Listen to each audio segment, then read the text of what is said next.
Yeah. A less interesting remake than Train to Busan. I know Daryl hogged all the action for himself this week, right? Yeah. He hogged all the action except for the one at the end where they all lined up. I have a thought on that, but we'll get there when we get there. Yeah. How that scene was working. So this is Acheron Part 2. The Deuce. The Deuce, yeah. The Deuce. I guess before we get into the episode. The Ocho. Yeah. Oh. Before we get into the episode proper, Jim, you were mentioning, I actually watched it earlier today. There's a new teaser out there for Walking Dead World Beyond with a premiere date. Yes, World Beyond. Right, teaser trailer this week. It is available on the YouTubes at the AMC site, of course. And it's premiering October 3rd. And, like the parent show, you can watch it a week early on AMC+. Wow. So all of you World Beyond fans out there, all 4 of you. Early. I'll watch it right now. So, yeah, just a little quick teaser trailer. Has some cool imagery in it. Nothing too earth-shattering. But, yeah, the big thing is the premiere date. And it's teasing, like, darkness to come or whatever with And the Commonwealth a lot. Oh, like killing the whole town? Is is it the Commonwealth, or is it just whatever thing Julie Ormond is a part? Like, we don't know that it's the Commonwealth. Right, you know, right. I'm sorry. I misspoke. And like, Julia Ormond Conference. Yes. Confederacy. There you go. And given how it is and how separate it is, like, I mean, I certainly am curious, like, if it's legit trying to be connected to the Commonwealth or if it's some other thing. Given that we know a lot about the Commonwealth and we know nothing about what this is because it's entirely new, right? Yeah. So that's all we know on the We're World gonna Beyond. get jammed with a lot of Walking Dead content in the next few months. Yeah. So we'll start. Yes. Yeah, we'll be doubling up starting October 3rd.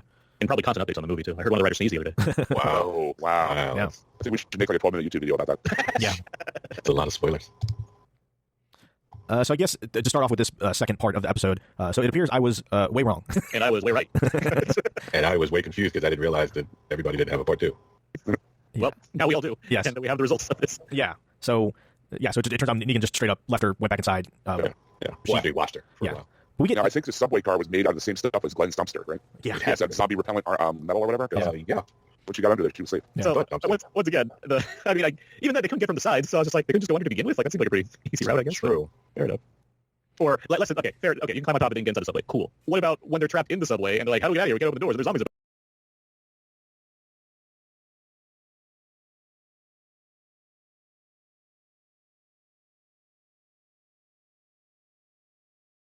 Could they just go on the floorboard and go underneath?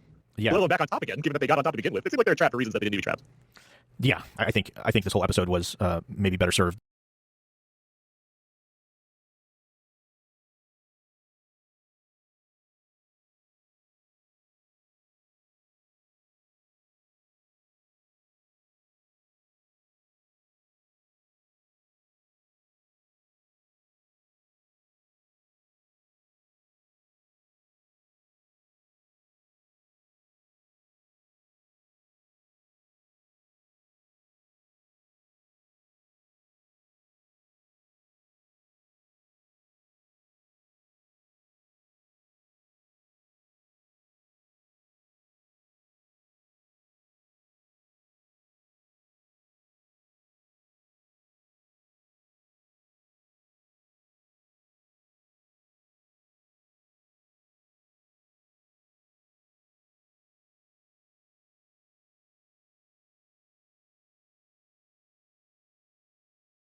Served being an extended premiere and not 2 episodes to tell the story. But That's kind of where I'm at too. It's like I'm spending too much time thinking about all the clear ways that they've established you can get out of there. True. Did anybody else watch it back to back? No.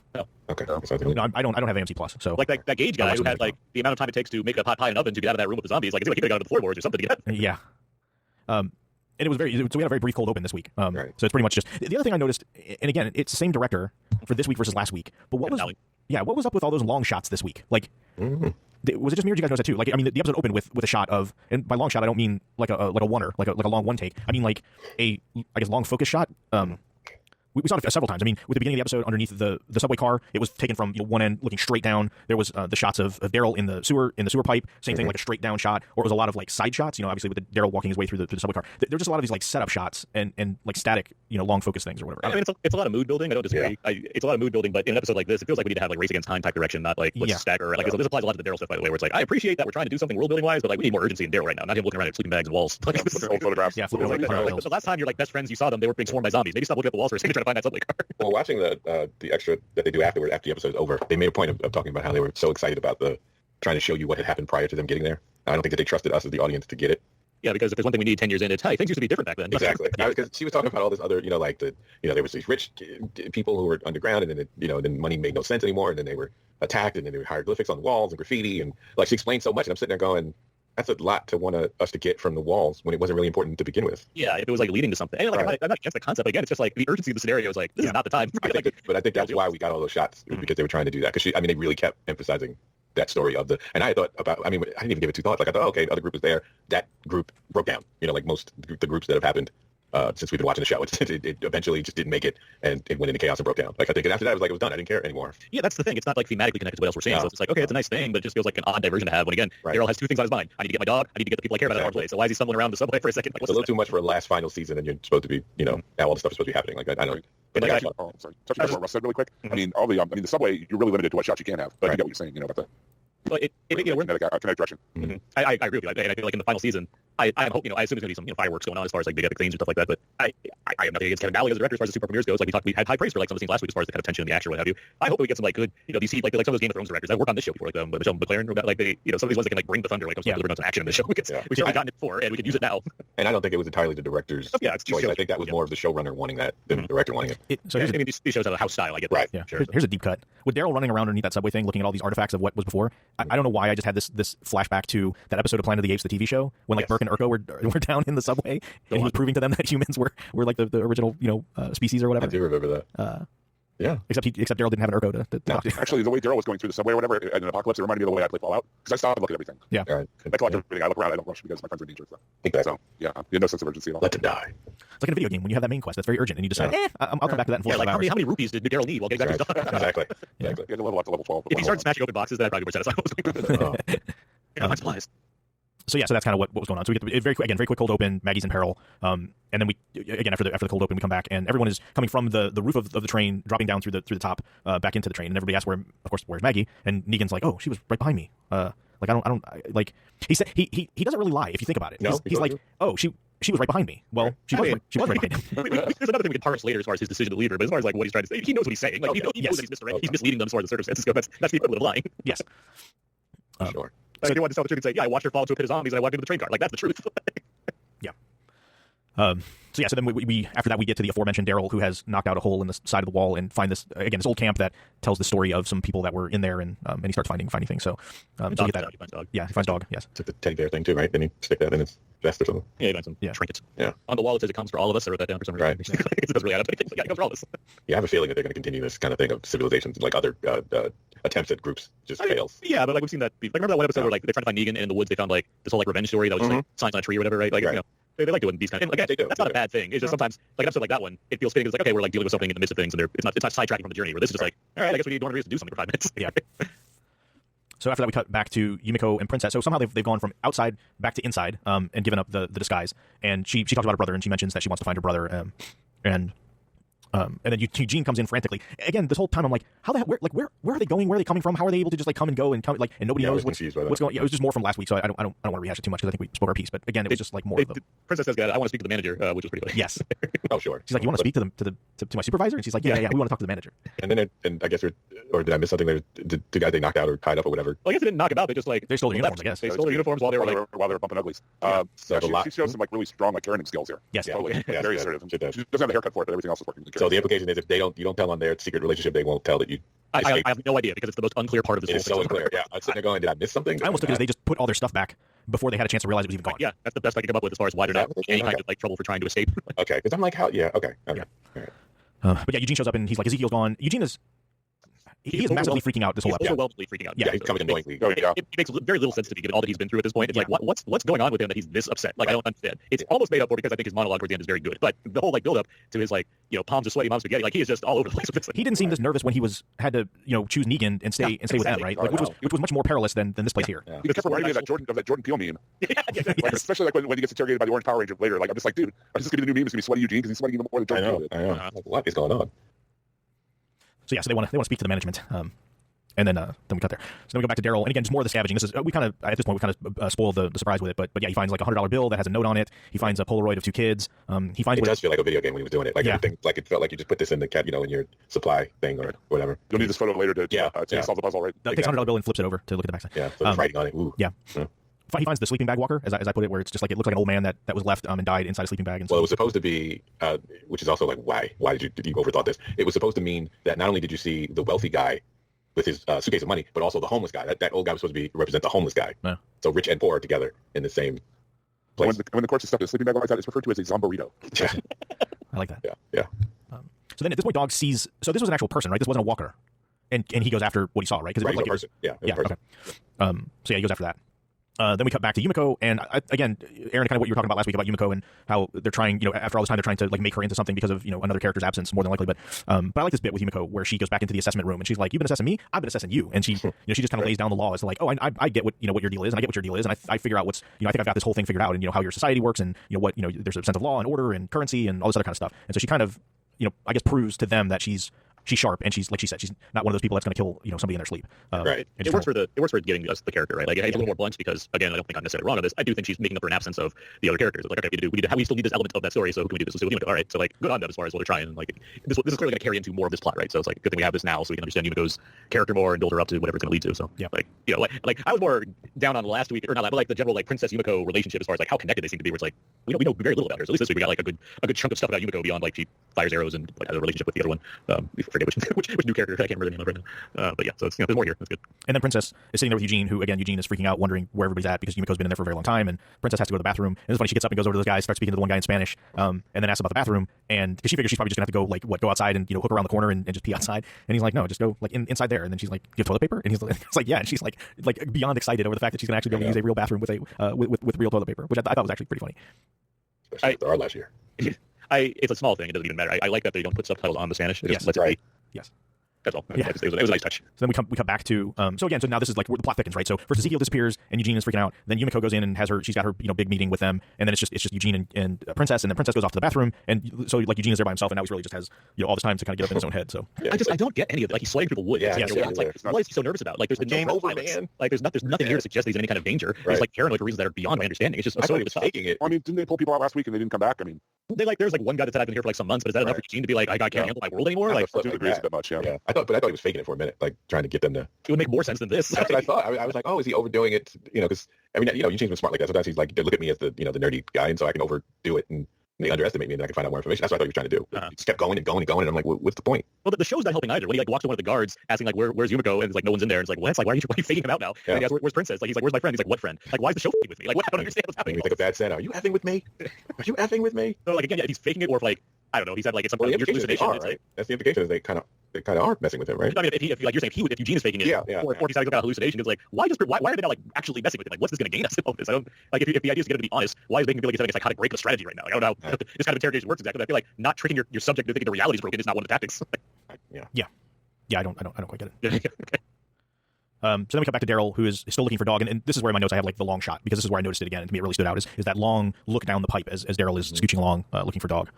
And then we cut back into the subway, and they're trying to get the door open so they can just kind of keep moving down the train, and then they hear some pounding. And then Gabriel's like, wait a minute, what, did you hear that? And he's like, oh, it's SOS. And then at this point, Negan's like, oh man, here we go. So obviously, The look he gives is great. Yeah. Okay, now I got to catch up to my story. yeah. So then, of course, they open the hatch. Maggie comes up. She has the pistol in her hand, walks up to Negan and just pistol whips the crap out of him. Clearly, she has a pistol whip before. You don't hit it with the barrel of the gun. You use the butt. The butt of the gun. Yeah. You dent the barrel. It's that gun. You think she'd know I hate guns. I know that. Exactly. But it's funny because he doesn't deny it. He's like, he's like, I didn't kill her, but I wasn't going to risk my butt to go down and save her. Like she was, she's specific line. Where is it? She was in trouble and I didn't help. There's a big difference. That's what it says. Yeah. It's a perfect line. It's such a good line.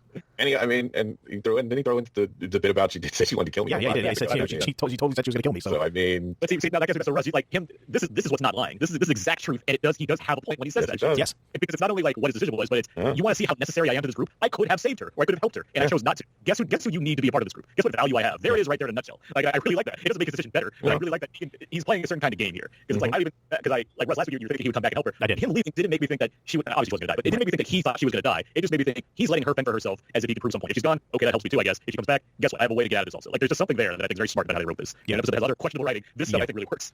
Yeah, no, for sure. And again, we talked about it before, but I think it would have been really easy and lazy to fall into the whole Negan is going to go out of his way to make contrition and to prove that he's part of the group. And he's not. He's being Negan. Not the same Negan as before. He's not ready to pick up a baseball bat with barbed wire and smack somebody over the head. But by the same point, he's not going to act like a pushover and just let people push him around. Like I think at this point he feels like, look, I've done my time. Like I was in that prison for 7 years or however long it was, and now I'm out. And so, yeah, I'm going to do what's in my best interest and I'm going to help. But at the same time, I'm not going to just kowtow and just realize like I need to be humble in front of everybody for the rest of my life because of what happened before. And so the fact that they're still letting him be his own person, I think is I think it's a smart move. it's more interesting that way. Yeah. In terms of, It's definitely more true to the character overall. Yeah. Yeah. No, I mean, at the end of the day, nobody wants to see a neutered Negan, right? I mean, that's not what we want. Is That's happened other times, and it doesn't make it better. Yeah, the whole him in the jail cell forever thing just wasn't working that well. But like now, where we are with him, as far as what we've gotten for the past few seasons, it very much feels like that's the good. It's I don't know. It's like when Adam Sandler does like a drama, and it's not necessarily him doing much different from what he does as a comedy. It's just tilted slightly to the left, right? Like that's kind of the acting. That's what they're doing with Negan. Where it's not like he's trying to change the character. It's just like he's pointed in a slightly different direction, and I think it's really beneficial. It's made it a lot more interesting. And it makes total sense because she has if you think about it, if you're the Negan guy, you know someone's gunning for you eventually, right? Like why would you go out of your way for somebody that's already gunning for you? And there's no way you can change their minds to not want to kill you. So it makes sense. Like that's why he couldn't get so mad. Yeah, because he had a point. Yeah. What he's talking about. Yeah. He's a smart, for being an asshole, he's still a smart guy. Yeah. And then the show's like, you know what, we'll hammer down on this point for our next scene. Yeah. when Gage comes back. Yeah. So he shows, he's on the other side of the door, and they're like, "Hey, did you close all the doors behind you?" And he's like, No. maybe. Why would I do that? Yeah. And then of course, they can see that there's a horde headed down that way, and they won't open the door. Big question here. Giant question here. There is a horde of zombies that, as we last saw, were right at the edge of the subway, right? So at what point did Gage come in, like get past all of these zombies through the door, and then not close the door behind him? Yeah. Good question. He crawled up under and came up through the trap door in the bottom. I guess, the one that couldn't be opened except for on top of the train. Yeah. He was able to pull that up. Yeah. See, if somebody had been like a dad in that group, that door would have been shut. That's right. The lights would have been turned off. Yeah, That's right. Always Let all the air out. I have a lot of That's like subway, all I do all day is close doors and turn off lights. Oh my God, it's so true. I have a lot of subway logic problems with a lot of this episode as far as doors and how things get not stacked up, or basically space questions, just as far as how are these people getting around certain things. Yeah. It's like, how did this guy get here? How did the coward guy get through a horde of zombies to get onto the train to begin with? Yeah. It doesn't make any sense to me. And then we get to this next bit, right, with Maggie saying, no, don't let him in because those zombies are like a football field away from getting to him. Yeah. There's no way possible we could open this door, shut it, let him squeak in and shut it back again. Yeah. But what she really Maggie's getting swarmed, but someone else gets swarmed. No, let him die. what she's really trying to say is his worth is not much. I mean, he already he took our stuff, lost our stuff, came back, and still did something stupid by leaving the door open. Just paying the tax. Yeah, I mean, she's clearly making a point. It's just the show didn't do a great disservice to visualizing this point by having the zombies being so far away. Yeah. And while already showing us how the door's open, it's like, well, you should have said it takes some strength, but it's certainly doable. You can't show us a huge gap between a man and a zombie and expect us to buy into this idea that it's going to take too long and that he'll let the other zombies in. When all of it is just to let us know where Maggie is emotionally. Like that's all that was for. Yeah, because it makes me side with Alden more in that area. It's like, we can open this door. There's clearly a lot of time, and what the show's telling me is like, there is a lot of time. Let's agree with Alden, a guy who had no care for whatsoever except he's been on the show for a while now. So.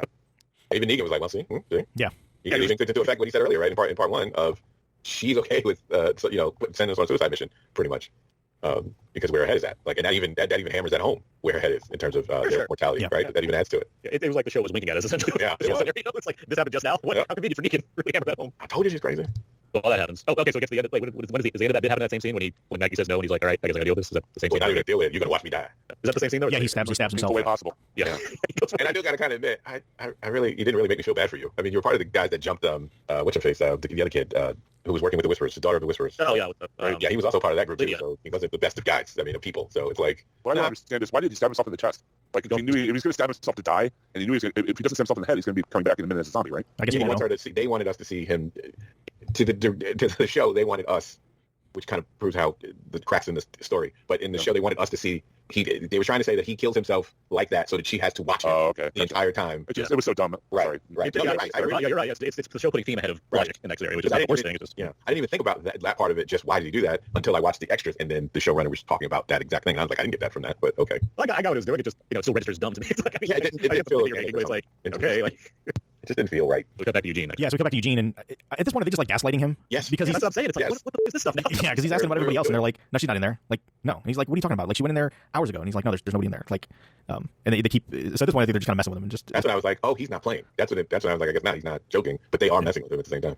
It's just a weird bit to like add to it is. this. Like it feels like a cheat, honestly, because there's no reason for the Commonwealth people to be doing this except for us, the audience, to more understand Eugene's like freaked out nature. It's like, why would they be doing that? Only to benefit us. But I'm already questioning why Eugene's this freaked out to begin with. Yeah. What I didn't understand about the whole thing is like, I'm sorry if I'm jumping ahead to a spoiler, Jerry, but this is all part of the process to join their group. Yeah.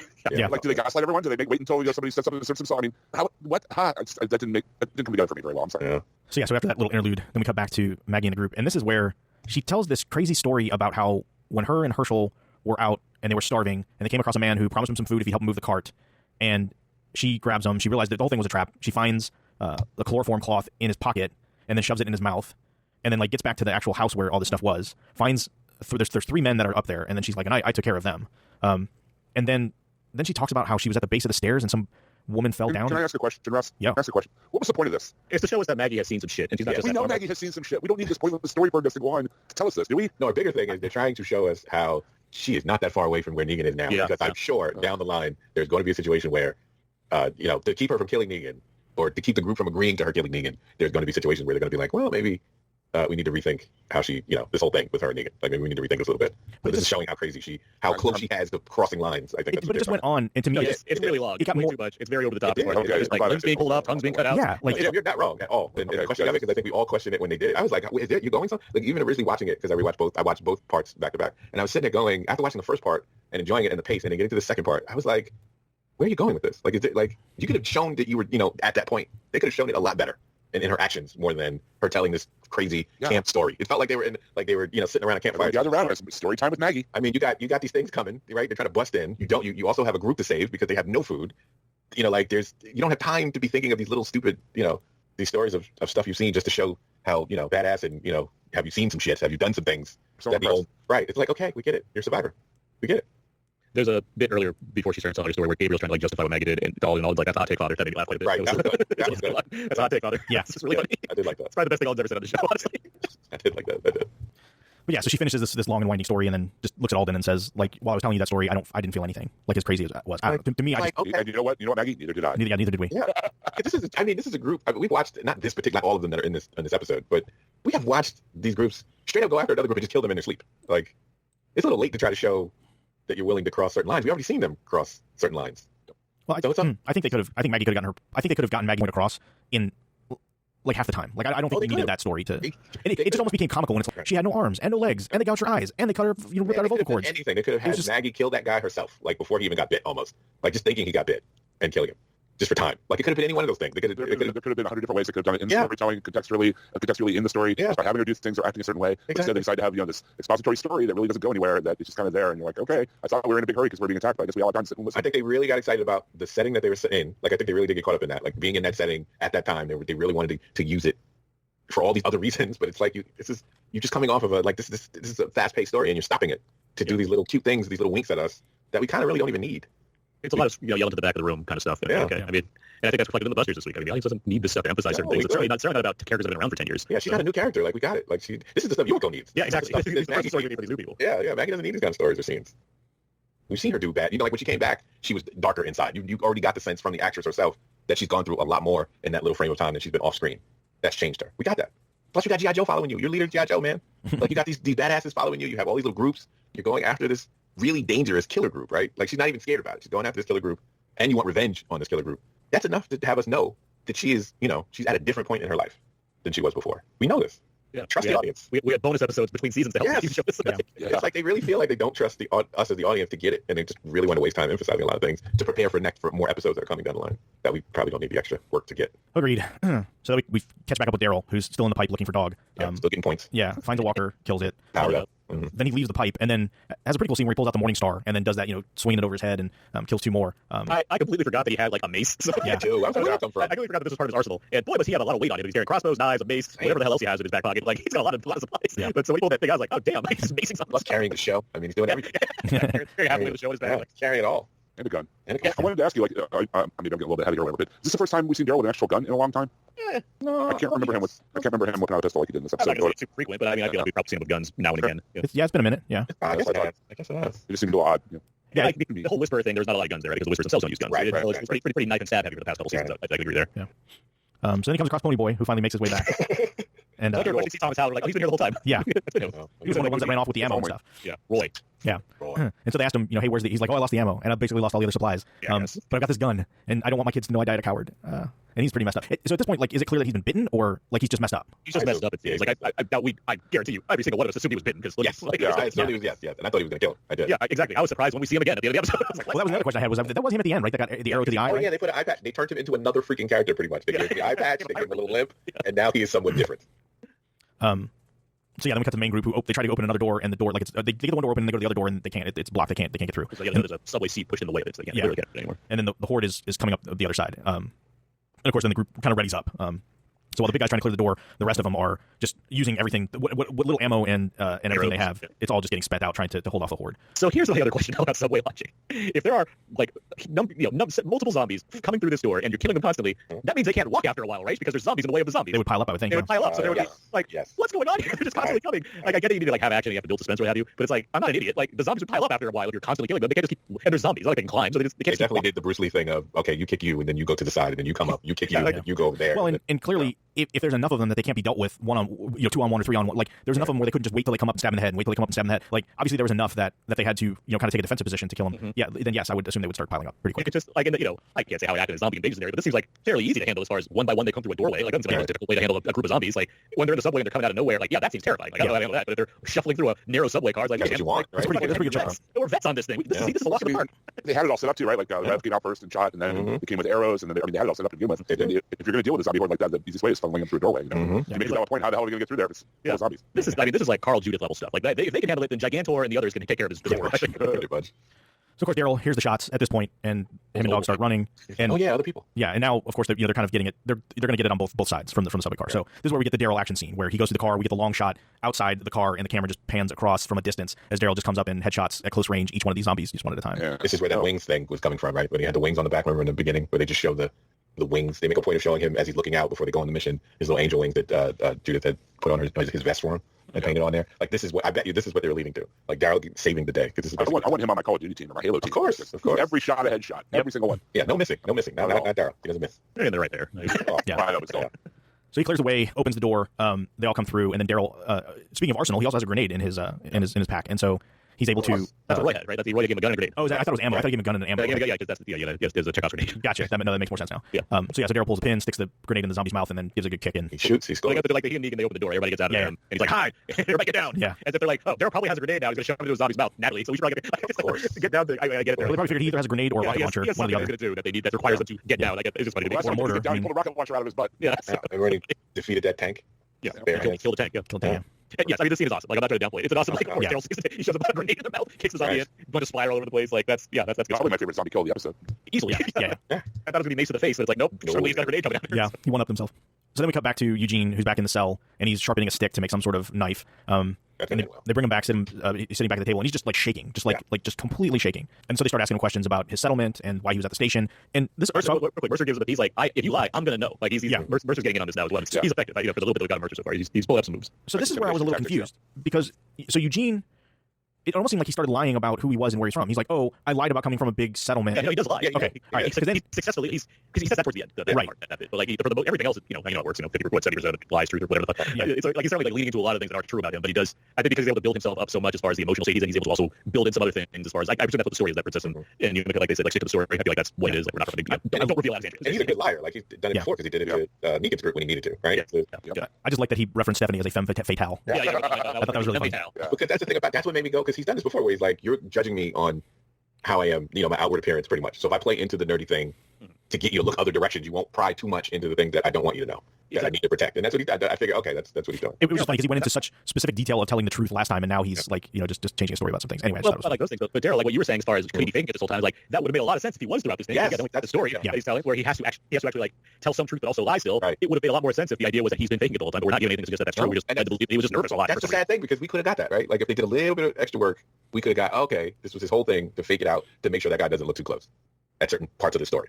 Right. Like, but they just didn't. I think they got so caught up in other things that really didn't help the story at all that they missed the little things that they could have did with this. Yeah, it's messy. Yeah, that's exactly what. Yeah, and it doesn't feel like it needs to be. It doesn't feel like a pretty easy mix as far as that right, goes. You're right, because they've used him like this before, and he's great at it. Right? Yeah, he can give you that. He's good. He's really good at doing that.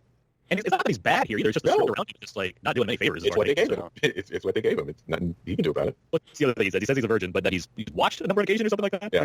And like, wink, but he also said, right? Yeah. And we saw it on the show. We saw the show Right, too. and we showed it on the show too. But he also said, he says, "Thank you for hiding your tears." That made me laugh a lot. So when they're done with him, they lead him to outside back into another car, and he's back with the others. And it's almost like a Wizard of Oz moment. It's like, and you were there, and you were there. And it's like Ezekiel's like, no, I went to the infirmary. They gave me some ointment for my thing, and they gave me some cough medicine. And, and then I fell asleep, and then Princess says it's just funny because it was like, no, there's a logical explanation as to where all these people were this whole time, and everything's great now. Which adds to why he didn't fake it in the beginning when right, he was nervous. Like that whole thing just makes you go, oh yeah, you weren't faking it. So then he goes, it reads them basically all the legalese as to what it is, and at the end of this, it's like we are now a part of the tribe. Like they're in at this point. The best bit from Mercer, he's like, if he led to the Commonwealth by a beat cop, it looks like Ezekiel. I went to West Point, asshole. That's the best. I love that. Yes, yeah. And then, it's funny because Ezekiel actually looks impressed at that point. Yeah, he does. He does.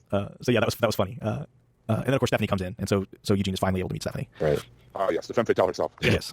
Yeah. So all is well with that group. So then we come back to the main group, and they finally are able to exit out of the tunnels. And then Negan gives his gun to Maggie. So again, I think at this point it's like, okay, at this point I think this is Negan just saying like truce. Like he heard what Maggie had to say earlier, because I forget what his comment was at the end. Like his comment was basically like, I get what you're saying, because like I was you. Like that's kind of what led me. And that's why they the did that whole thing. Yeah. This is the scene. This is the scene in Mad Max Fury Road where Charlie starts to get that mask off your face, and he stares at it, and the music kicks in. It's like, oh no, Parker's. Yeah. Pretty much. So he gives his gun back to Maggie, and then she's like, "Oh, we're not going to where I said we are. We're going to go to this hidden supply depot that Georgie had a bunch of them set up. It's got ammo, it's got weapons, it's got food, it's got everything. Got it all. Everything's gonna be good. Yeah, and I'm like, why didn't they just go there in the? I mean, granted, they needed a large amount of food, not a small amount of food. I imagine the supply depot is probably enough for a small unit, but you think they still would have went there before going to? Well, I mean, they need all of it. Well, it's also being in this area means there's a threat in front of them. Also. True. It's like if the only people need to go to a vicinity, into the radius of the Reapers, then Yeah, no, that makes sense. Yeah. So I think the extra of not telling the group that there's another, place for weapons and stuff. I guess it's kind of showing how different Maggie is from how she used to be. Yeah, it's a probably would have told them. need to know kind of thing. Yeah. Right. I mean, I would build too far into it because like, it's not evil, but I know what you're saying. No, it's Like, not. It just shows, how different she is now. So they find a bunch of bodies hanging upside down, and Negan's like, "Man, this place sure has changed since the last time I was here." And then the arrows start flying, and that's where Roy gets shot in the face. Roy gets shot in the face, and a couple other people get hit, and then this ominous-looking crew is just walking down the street. The Slipknot tribute band is coming out. That's right. Well, Yeah. First, they get out of there and they see all those bodies hung upside down lining the street. That was pretty creepy to begin with. Pretty much. And then, Convince me more. There was a Slipknot tribute band. Yeah, the rope. did you almost as they walk to the street that you go, ooh, wah! Yeah, they big business. Yeah, and that's where they look like some mean customers. we ended for this episode. So before Certainly we a predicament. yes, they're a pickle, as it were. Well, this is deadlier than last. Like last week, it's like no one thinks Maggie's gonna die. This week, it's like, geez, Yeah, they got no ammo, they got no nothing. What's the solve for this one? Yeah. So what do we give our busters for this week's episode? Jim, how many busters do you give Asheron Part 2? 3.25. And because it's because I have Maggie's long expository story. It's because of the real static, almost like slow way it seemed to go along. There was a sense of urgency, not a sense of urgency. There were story consistencies. Daryl taking his good old sweet time to do whatever he was going to do. It just too many things bothered me about this episode for me to really get behind it. Even though it has some great zombie kills and some cool moments, it just I'm very average. So 3.5, 3.25. Mr. Taylor? I got after that part one, which I enjoyed a lot. This one, I think I hit on the head. It was messy. It's messy. I'd give it 2.5 because it just was all over the place, and there were things that didn't need to be done. Other parts that were messy. I mean, it was a disappointing part two. Just such a good season opening.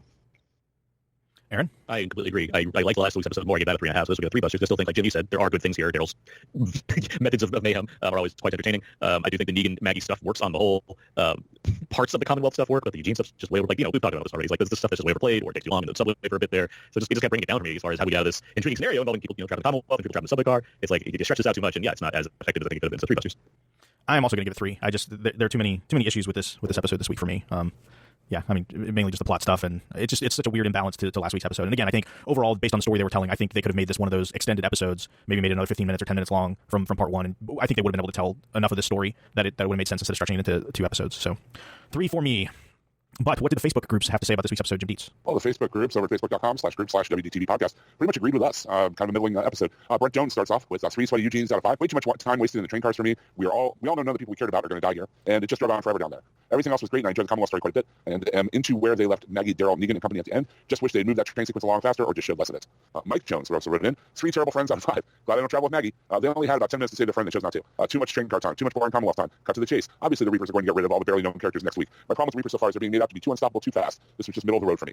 Richard Chopper Cherry Charrington, 3.5. That was a bitter pill to swallow out of 5. Agree with above comments by giving an extra half of the kill of the week scene, and that was Daryl with a grenade. Absolutely, Richard, you're a man of distinction. I can tell. Kevin Barry, 4. Nothing good ever happens in a train car out of 5. I do not mind the length of time the story spent with our heroes on the Metro. I thought the Maggie Negan confrontation was great, and as he continues to move Negan closer to completing his redemption arc. One of the parts of the show that I enjoyed most is when we get to learn more about the experiences of other people in this world, which is why I really liked the Darlie and Daryl. I guess it means Daryl. Sorry, Daryl and Dog sequence. I'm digging the Commonwealth story, and I'm intrigued by what happens next with the Reapers. Asterisk. I loved all the one-liners in this episode. Awesome. And those are our comments this week. If you too would like to be part of the show and have your comments read and your Buster ratings given out to the world, the universe out here on the podcast airwaves, it's easily done. Just go ahead and join our Facebook group there, The Walking Dead TV Podcast. And every week there's a thread, and you just write down what you feel, and we read it. And that's what happens. Pretty easy process. Alrighty. Well, thanks everyone for writing in this week. So Aaron, where can people find you on the internet? I'm all over the place. You can find me talking about movies on the other podcast I go to, the Out Now There and A podcast, which is available anywhere. I'm Abe, and I'm talking about movies on Movie Face with various guests. We just talked about Candyman, which was a really fun episode to get into as far as going over the movie in a variety of ways. So yeah, you can find that and every other silly show that we do on Out Now. I write movie reviews and my Walking Dead write-ups over at Bleed Entertainment. I'm doing Blu-ray Criterion reviews over at License Blue. I got some stuff at Variety every now and then on Twitter at Aaron's PS4. Daryl Taylor? Well, you can find me at the Tail Network podcast. We just dropped a Nothing's On episode. Yeah, we did. Oh boy. We covered so much stuff. All the new stuff. And then we ended up talking about Conan the Barbarian. Yes, and we did. Stuff. Yes, we did. Tangents are always fun. John Carpenter Vampire. We talked about a lot of stuff. John Carpenter's Vampire Talk. Yeah. We That's covered a lot of it. Is the movie. Absolutely was. That's a good stuff in there. I like some of that. It certainly did. So you can catch me there. Plus, we had an upcoming DC All Stars episode coming up. We'll be talking to one of the writers of the current Superman books to catch up on what he's doing on that book.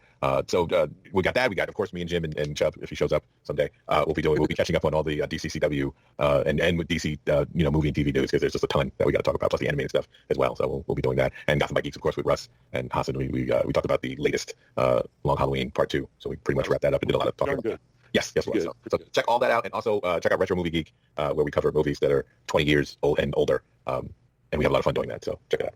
Excellent, Jim. Well, in addition to all the stuff that we've already said at Nothing's On and whatnot, starting, I think it's going to be next week, we're back to the old space show on the Brandon Peters show, the podcast and whatnot, and we're going to be going back to the world of Moonbase Alpha, Space 1999, to cover season 2. Very exciting, very different from season 1, and it's very interesting, very fun. The premiere episode features Brian Blessed, which is cool. I mean, you remember him from Flash Gordon and everything else. But anyway, Space 1999, Brandon. I'm going through it week by week, episode by episode, on the old space show. This is BrandonPetersShow.com. And as Daryl said, Nothing's On, all that fun stuff. Russ? Excellent. Yeah, Russ. You can, just stay tuned here, hhwld.com, for whatever we have going on here. And then, like Daryl mentioned, over at Gotham by Geeks, which is a lot of fun. So thanks, everybody, for listening. Thanks, everybody, for writing on the Facebook group. We will be back next week. Don't forget to catch Russ streaming Fortnite under the name TitsMcGee420XXX on Twitch. He's There's that. tearing it up, man. You're tearing it up. I try. I hang with all these youngsters. Right. So thanks, everybody. So remember, until there's no more room in hell and the dead walk the earth, it's all about the Benjamins.